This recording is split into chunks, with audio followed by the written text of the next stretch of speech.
آج تحریک مساجد کیرالہ کی میٹنگ منعقد ہوئی جس میں شہر کے مقتدر علماء اور اصحاب علم شامل ہوئے۔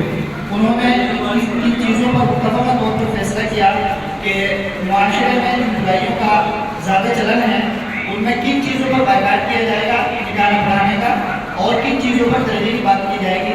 حضرت صدر محترم مفتی مطلوب الرحمان صاحب سے گزارش ہے کہ وہ مشتمل ہے۔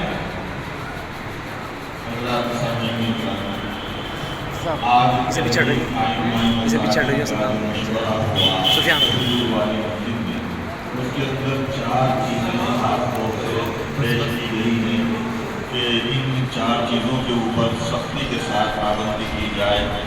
اول، جس شادی میں گانا بجانا ہو، ڈی جے بجے، اس کا بائیکاٹ کیا جائے۔ دوسری چیز، جس شادی کے اندر کھڑے ہو کر کھانا کھلانے کا اہتمام کیا جائے، اس کا بائیکاٹ کیا جائے۔ تیسری چیز، جس شادی کے اندر آتش بازی ہو، پٹاخے چھوڑے جائیں، اس کا بائیکاٹ کیا جائے۔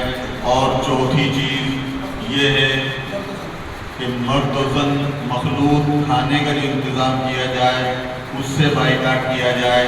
اور جہیز کی جو نمائش کی جاتی ہے جس سے ہمارے غریب طبقے کا باقاعدہ مذاق اڑایا جاتا ہے، جس شادی کے اندر یہ 4 اعمال ہوں گے ان شادیوں کا تمام ائمہ اکرام شہر کیرالہ کی طرف سے بائیکاٹ کیا جائے گا۔